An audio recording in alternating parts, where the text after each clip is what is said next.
Hello everyone, তোমরা সবাই কেমন আছো? আশা করি ভালো আছো, সুস্থ আছো। আমি মোটামুটি ভালোই আছি আর সুস্থ আছি, আগের থেকে অনেকটাই বেটার আছি। তো আজকের ব্লগটা আমি এখন থেকে শুরু করছি, সকাল 9টা থেকে। তো আজকে পুরো ব্লগটা দেখতে থাকো আর সঙ্গে থাকো, স্কিপ করো না। আর যেহেতু তোমরা জানো আমার এটা দ্বিতীয়বার আমি মা হতে চলেছি, তো তার জন্য প্রেগনেন্সির জন্য আমি ঠিকমতো সময় মতো ভিডিও ছাড়তে পারছি না, কিছু মনে করো না।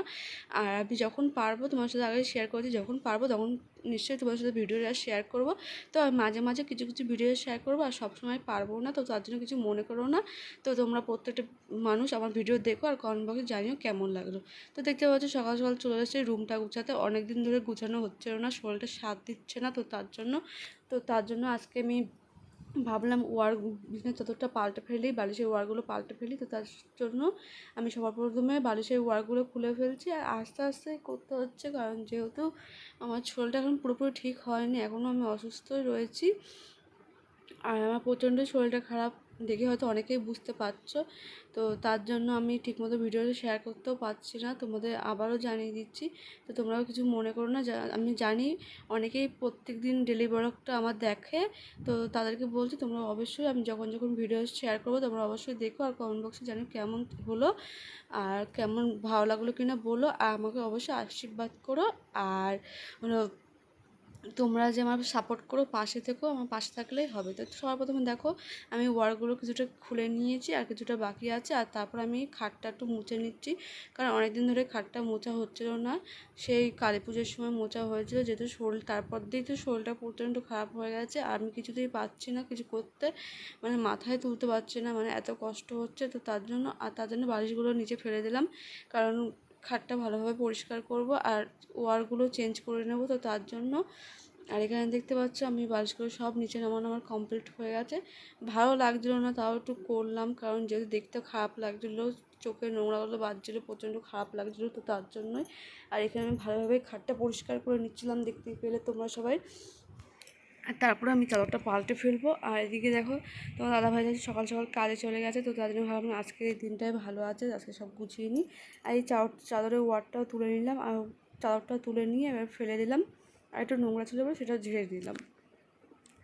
তারপর দেখো আমি আস্তে আস্তে খাটটা পরিষ্কার করার পরে যেই আমাদের জানলার সাইডে যেই মার্বেলের যে ইটা আছে, ইটা বলতে কি যেই শানটা আছে, তো ওটা নোংরা হয়েছিল একটুখানি। তো তার জন্য সেটা একটু জল দিয়ে একটু পরিষ্কার করে নিলাম, কারণ যেহেতু শরীর আমার এই ভালো থাকে এই খারাপ হয়ে যায়, তো জানি না আর করতে পারবো কিনা ঠিকঠাকভাবে। তো তার জন্য ভাবলাম আজকের দিনটা একবারে পরিষ্কারটা করে নিই। আর জানো আমাদের ঘরের সামনে দিয়ে এত সুন্দর ঠান্ডা ঠান্ডা হাওয়া আসছিলো, এত ভালো লাগছিলো, মনে হচ্ছে জানলার দিকটা মানে মুখটা দিয়ে বসেই থাকি, কিছু ওখান থেকে সরতে ইচ্ছা করছিলো না, এত ভালো লাগছিলো, এত সুন্দর হাওয়া দিচ্ছিলো, প্রকৃতির হাওয়া। তো তার জন্য আর এত প্রচণ্ড গরম, যেহেতু দিনের বেলা আমরা ওপরের ঘরে থাকতেই পারি না, তো নিচের ঘরে থাকি, ওই জন্য অত একটা আসা হয় না দিনের বেলা ওপরের ঘরে, আর রাতেই শুধু আসি। তো তার জন্য অত একটা ঘর দৌড়ও গুছানো হয় না, খুবই কমই উপরে ঘরে আসা হয়, অত একটা আসা হয় না। তো তার জন্যই ভাবলাম আজকে যখন এসেছি তো পুরো ঘরটা গুছিয়ে একটু মুছে ঠিকঠাক করে রেখে যায়। আর তোমার দাদাভাই যেহেতু নেই, ও থাকলে উপরে ঘরেই থাকে, গরম হোক আর ঠান্ডা হোক।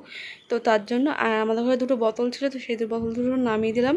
আর আমার পায়ে না তোমার জানো যে আগে ব্যথা ছিল, তো তার জন্য সেই ব্যথাটা আবার যন্ত্রণা করছে, তো তার জন্য পায়ে ক্যাপটা পরে নিয়েছিলাম।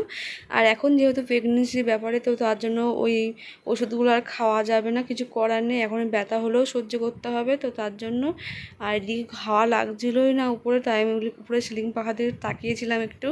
আর তারপরে এই পায়ে ব্যথা নিয়েও একটু কষ্ট করে টুকটাকভাবে কাজগুলো করলাম। আর যেহেতু তোমরা দেখেই বুঝতেই পারছো আমি সব কাজই ধীরে সুস্থে করছি, অতটা তাড়াহুড়ো করছি না। তো তার জন্য আর পায়ে ব্যথার জন্য দেখতেই পাচ্ছ আমি ঠিকমতো ওঠানামাও করতে পারছি না, এতটা পায়ে যন্ত্রণা হচ্ছিলো। আর আমি নামতে গিয়ে একটা খাটে বেঁধে গেল, আমি ভাবলাম নাইটিটা ছিঁড়ে গেল, দেখলাম না নাইটিটা ছিঁড়ে নি, এমনি আওয়াজ হয়েছে একটু। তো তারপরে এই সাইড দিয়ে ওই সাইড দিয়ে চাদরটা টেনে নিলাম, চাদরটা টেনে নেওয়ার পরে কিছুটা বালিশ উপরে তুলে দেবো। আর তার আগে আমি এই সাইডে গুটিয়ে নিই, কারণ একবারে উপরে একটু তুলে নিলে কি সুবিধা হয়, বারবার নামা ওঠা করতে হয় না।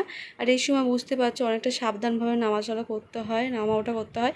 তো তার জন্য এক সাইডে বালিশগুলো তুলে নিলাম, আর এই সাইড দিয়ে এবার ভালোভাবে আস্তে আস্তে করে বিছানাটা গুছিয়ে নেবো, আর বালিশগুলো বালিশের জায়গায় সেট করে রেখে দেবো। আর সব তোমরা দেখতেই পেলে যে ওয়ারগুলো আমি খুলে রেখেছি, কাঁচা হবে, তারপরে বিকেলে আবার লাগিয়ে দেবো ওয়ারগুলো। তো এখানে সোনার কোল বালিশগুলো আগে রেখে নিলাম, তারপরে মাথার বালিশ রেখে দিলাম, তারপরে আমাদের বালিশগুলো রেখে দিলাম, তারপরে ছোটো ছোটো কোল আমাদের বড় বড় কোল বালিশগুলো রেখে দিলাম, তারপরে সোনার ছোট্ট বালিশ, তারপরে কাঁথাগুলো ঠিকঠাকভাবে গুছিয়ে সব সম্পূর্ণভাবে রেখে দিলাম জায়গার জিনিস জায়গায়। আর এদিকে এই চাদরটা তোমার দাদাভাই একটু গায়ে দিয়ে শোয় রাতে, যেহেতু মাঝে মাঝে খুব ঠান্ডা ঠান্ডা হাওয়া দেয়, তো তার জন্য এই চাদরটাও আমি ভাঁজ করে রেখে দেবো সাইডে। তো এদিকে বিছানা গোছানো প্রায় কমপ্লিট হয়ে এসছে। আর যেহেতু দাদাভাই আগের দিন পুরো সব কিছু অগোছালো করে রেখেছিলো, মানে এদিকে ভাঁজ করা জামা প্যান্টগুলো, তো সেগুলো এখন ঠিক করব। তো তার জন্য তোমার দাদাভাইয়ের কাজই এটা যে ও বাড়ি থাকলে যতই আমি জামা কাপড় আনলাই কি আমি আর ঝুড়ির উপরে কি যেখানেই আমি ভাঁজ করে রাখি না কেন, ও এটা উলটপালট করবেই। আর এটা ওর প্রত্যেক দিনের ডিউটি, ও যেদিন বাড়ি থাকবে সেদিন এটা করবে, আর আমি পরের দিন সেগুলো সব গোছাবো। তো দুদিন ধরে রাগে আর গোছাতে আসেনি, রাগ হয়ে গেছিলো। তো ভাবলাম আজকে ভাবলাম রাগ করেছে কী হবে, আমারই তো সে গোছাতেই হবে।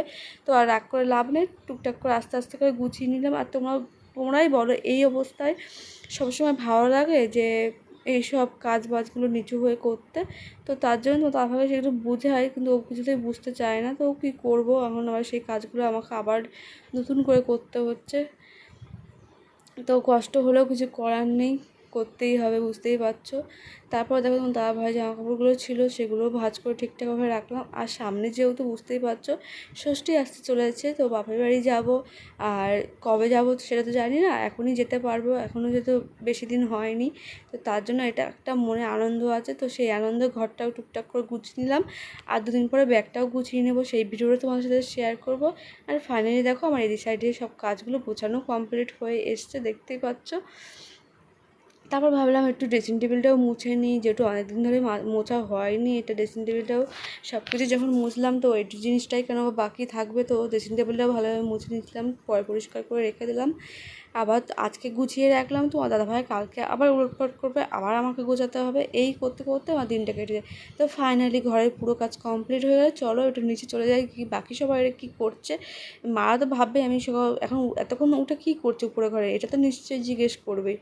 তো আমি নিচে আসার পরে মাও জিজ্ঞেস করেছিলো, আর করার পর দেখতে দেখতে 12:30 বেজে গেছিলো। তো তার জন্য আমি স্নান দান করে নিয়েছিলাম আর খাওয়া দাওয়াটাও করে নিয়েছি। করে নেওয়ার পরে দেখো এদিকে আমি সিঁদুরটা পড়েছি, কিন্তু মাথাটা এখনও আসায়নি। চলো মাথাটা আসতে একটু রেস্ট নিয়ে নিই, তারপর তোমার সাথে ভিডিওটা শেয়ার করবো। আর গাইস জানো, আমি ঘুম থেকে উঠে দেখি মা চলে এসছে। তো মা এই লিচু, আম, পেয়ারা, তালের শাঁস, তারপর আরও অনেক কিছু এনেছিলো, তো সেগুলোই আমি ঘুম দিয়ে উঠে তারপরে কিছু খাচ্ছিলাম। আমি জানতামই না মা হট করে আসবে, তো আমাকে কেউ ডাকেও নি, বলেও নি মা এসছে।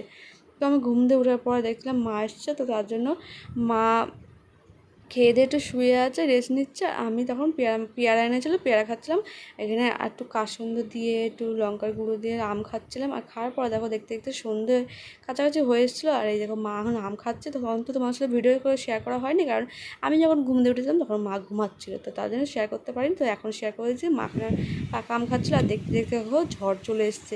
আর এই ঝড়টা তোমরা সবাই জানো, এই ঝড়টা সব জায়গায় হয়েছে। তো সেই ভিডিওটাই তোমাদের সাথে আমি অনেকদিন পরে শেয়ার করছি। আমাদের শরীরটা সবসময় ঠিক থাকে না, তোমাদের সাথে আগেই শেয়ার করেছি। তো যখন পারি ভিডিওগুলো শেয়ার করবো, তখনই তোমরা দেখে নিও আর কমেন্ট বক্সে জানিও। আর এত ঝড় দিচ্ছিলো জানো, আমাদের যেই মানে কুকুরটা আছে ও প্রচণ্ড চেঁচাচ্ছিলো, মানে ঝড়ের জন্য, মানে জানি না ও কী করছিলো এগুলো। তো প্রচণ্ড ভয় পেয়ে গেছিলো আমাদের কুকুরটাও। তো এদিকে দেখতে পাচ্ছি ঝড়ের কী অবস্থা, বৃষ্টিতে পুরো বৃষ্টি।